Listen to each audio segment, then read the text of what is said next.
ಚಿಂಚೋಳಿಯ Ketaki Sangameshwara multi speciality ಆಸ್ಪತ್ರೆಯ ವೈದ್ಯರ ತಂಡದಿಂದ ಮಹಿಳೆ ಒಬ್ಬರಿಗೆ ಶಸ್ತ್ರಚಿಕಿತ್ಸೆ ಮಾಡುವುದರ ಮೂಲಕ ಆಕೆಯ ಜೀವ ಉಳಿಸಿದ್ದಾರೆ. ಚಿಂಚೋಳಿ ಪಟ್ಟಣದ ಕೇತಕಿ ಸಂಗಮೇಶ್ವರ ಮಲ್ಟಿ ಸ್ಪೆಷಾಲಿಟಿ ಆಸ್ಪತ್ರೆಯಲ್ಲಿ ಕರೆದ ಸುದ್ದಿಗೋಷ್ಠಿಯನ್ನು ಉದ್ದೇಶಿಸಿ ಮಾತನಾಡಿದ ಆಸ್ಪತ್ರೆ ವ್ಯವಸ್ಥಾಪಕರಾದ ಡಾಕ್ಟರ್ ಬಸವೇಶ್ವರ ಪಾಟೀಲ್, ಚಿಂಚೋಳಿ ತಾಲೂಕಿನ ಭಕ್ತಂಪಳ್ಳಿ ಗ್ರಾಮದ ಈರಮ್ಮ ಎನ್ನುವ ಮಹಿಳೆಯ ಹೊಟ್ಟೆಯಲ್ಲಿ 4 ಕೆಜಿ ಗಾತ್ರದ ಗಡ್ಡೆಯಾಗಿದ್ದು, ಆಸ್ಪತ್ರೆಯ ನುರಿತ ವೈದ್ಯರ ತಂಡದಿಂದ ಯಶಸ್ವಿ ಶಸ್ತ್ರಚಿಕಿತ್ಸೆ ಮಾಡುವುದರ ಮೂಲಕ ಗಡ್ಡೆಯನ್ನು ಹೊರತೆಗೆಯಲಾಗಿದೆ. ಈಗ ಮಹಿಳೆ ಗುಣಮುಖರಾಗಿದ್ದಾರೆ. ಇನ್ನು 1 ವಾರದಲ್ಲಿ ಮಹಿಳೆಗೆ ಡಿಸ್ಚಾರ್ಜ್ ಮಾಡಲಾಗುವುದು ಎಂದು ತಿಳಿಸಿದರು. ನಮ್ಮ ಹತ್ರ ಸುಮಾರು 15 ದಿವಸ ಹಿಂದೆ 30ನೇ ತಾರೀಕಿಗೆ ಬಂದು ಅಡ್ಮಿಟ್ ಆದ್ರು. ಏನಂತಂದರೆ ಅವಳಿಗೆ ಹೊಟ್ಟೆಯಲ್ಲಿ ಗಡ್ಡೆ ಇದೆ, ಊಟ ಮಾಡೋಕ್ಕಾಗ್ತಾ ಇಲ್ಲ, ನನ್ನ ತೂಕ ಜಾಸ್ತಿ ಆಗ್ತಾ ಇದೆ. ಆ ಸಮಸ್ಯೆಯಿಂದ ಬಂದಾಗ ನಾವು ಅವಳಿಗೆ ಡೀಟೇಲ್ಡಾಗಿ ಎಕ್ಸಾಮಿನೇಷನ್ ಮಾಡಿದ್ವಿ. ಎಕ್ಸಾಮಿನೇಷನ್ ಮಾಡಿ ಅವಳಿಗೆ CT ಸ್ಕ್ಯಾನ್ ಮಾಡಿಸ್ವಿ, ಅಲ್ಟ್ರಾಸೌಂಡ್ ಸ್ಕ್ಯಾನ್ ಮಾಡಿಸ್ವಿ, ಥರದ ರಕ್ತ ಪರೀಕ್ಷೆಗಳನ್ನು ಕೂಡ ಮಾಡಿಸಿದ್ವಿ.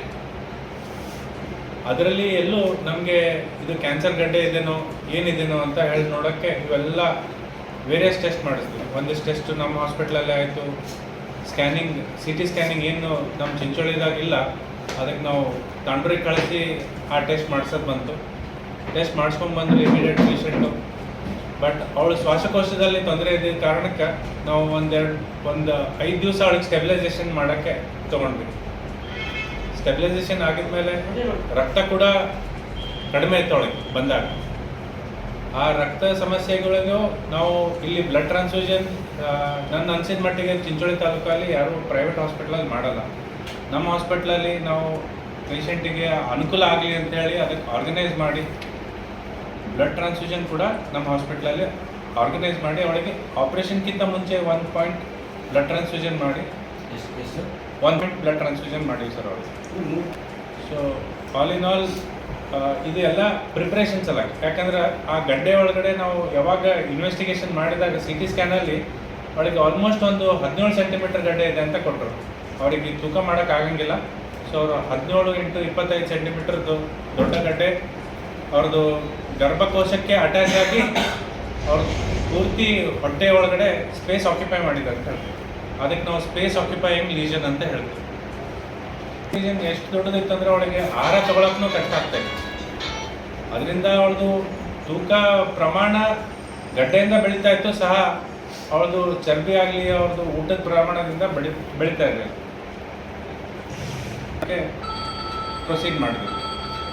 6ನೇ ತಾರೀಕಿಗೆ ಸುಮಾರು ಕಾಲ ನಮ್ದು ಅನಿಸಿಕೆ ಏನಾಗಿತ್ತು ಅಂದರೆ ಒಂದು 4-5 ತಾಸು ನಾವು ಆಪ್ರೇಷನ್ ಮಾಡ್ಬೋದು ಅಂತ ಅನಿಸಿ ಸ್ಪೆಷಲ್ ಒಂದು ಬರೀ ಸ್ಪೈನಲ್ ಅನೆಸ್ಥಿಷಿಯಾ ಅಲ್ಲ, ಎಪಿಡ್ಯೂರಲ್ ಅನೆಸ್ಥಿಷಿಯಾ ಅಂತ ಹೇಳ್ತೀವಿ. ಎಪಿಡ್ಯೂರಲ್ ಅನೆಸ್ಥಿಷಿಯಾಗ ಬೆನ್ನಲ್ಲೇ ಒಂದು ಟ್ಯೂಬ್ ಹಾಕಿಟ್ಟಿರ್ತೀವಿ.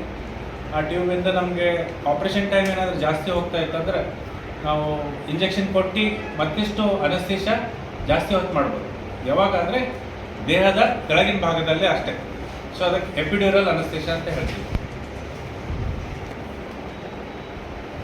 ಈ ಥರದ ಅನೆಸ್ಥಿಷಿಯಾ ಕೊಟ್ಟು ನಾವು ಸುಮಾರು 1-1.5 ತಾಸಿನಲ್ಲೇ ಈ ಆಪ್ರೇಷನ್ ಕಂಪ್ಲೀಟ್ ಮಾಡಿದ್ವಿ. ಯಾವಾಗ ಆಪ್ರೇಷನ್ ಮಾಡಿದ್ವಿ ನಮ್ಗೆ ಅನ್ನಿಸ್ತು ಮೋಸ್ಟ್ಲಿ ಬ್ಲೀಡಿಂಗ್ ಭಾಳ ಆಗ್ಬೋದು ಅಂತ ಹೇಳಿ. ಬಟ್ ಅವಳದು ದೇಹದಾಗಿಂದು ಆಲ್ಮೋಸ್ಟ್ 20 to 30% ಆಫ್ ಬ್ಲಡ್ ಆ ಗಡ್ಡೆ ಒಳಗಡೆನೆ. ಈ ಸುದ್ದಿಗೋಷ್ಠಿಯಲ್ಲಿ DCC ಬ್ಯಾಂಕ್ನ ನಿರ್ದೇಶಕರಾದ ಗೌತಮ್ ಪಾಟೀಲ್, ಡಾಕ್ಟರ್ ತೇಜಸ್ ಪಾಟೀಲ್, ಗೋಪಾಲ್ ರೆಡ್ಡಿ, ಸಂತೋಷ್ ರೆಡ್ಡಿ ಸೇರಿದಂತೆ ವೈದ್ಯರು, ಸಿಬ್ಬಂದಿಗಳು ಉಪಸ್ಥಿತರಿದ್ದರು. Sanjeev Kumar Patil, on spot news, Chincholi. Kamareddy ortho ಮತ್ತು ಟ್ರಾಮಾ ಕೇರ್ ಆಸ್ಪತ್ರೆ, ಕಲಬುರಗಿ. ಡಾಕ್ಟರ್ SB ಕಾಮರೆಡ್ಡಿ ಹಾಗೂ ಡಾಕ್ಟರ್ ಪ್ರತಿಮಾ S ಕಾಮರೆಡ್ಡಿ ಸಾರಥ್ಯದಲ್ಲಿ ಕಳೆದ 11 ವರ್ಷಗಳಿಂದ ಸಾವಿರಾರು ರೋಗಿಗಳಿಗೆ ದಿನದ 24 ಗಂಟೆ ತುರ್ತು ಸೇವೆ ನೀಡಿದ ಶ್ರೇಯಸ್ಸು. ಆರ್ಥೋ ಚಿಕಿತ್ಸೆಗೆ ನುರಿತ ವೈದ್ಯರ ತಂಡ, neuro surgery, joint replacement surgery, interventional pain clinic, plastic surgery, facial maxillo surgery, ದಿನದ 24 ಗಂಟೆ ಲ್ಯಾಬ್ ಸೌಲಭ್ಯ, ದಿನದ 24 ಗಂಟೆ ಮೆಡಿಕಲ್ ಸೌಲಭ್ಯ, ಡಿಜಿಟಲ್ ಎಕ್ಸ್ರೇ, ದಿನದ 24 ಗಂಟೆ ಬ್ಲಡ್ ಬ್ಯಾಂಕ್ ಸರ್ವಿಸ್, ದಿನದ 24 ಗಂಟೆ ಆಂಬ್ಯುಲೆನ್ಸ್ ಸೌಲಭ್ಯ. ಹೆಚ್ಚಿನ ಮಾಹಿತಿಗಾಗಿ ಸಂಪರ್ಕಿಸಿ ಸರ್ಕಾರಿ ITI ಕಾಲೇಜು ಮುಂಭಾಗ, ಕಾಮರೆಡ್ಡಿ ಆರ್ಥೋ ಮತ್ತು ಟ್ರಾಮಾ ಕೇರ್ ಆಸ್ಪತ್ರೆ, ಕಲಬುರಗಿ. Phone number 0847225 6163.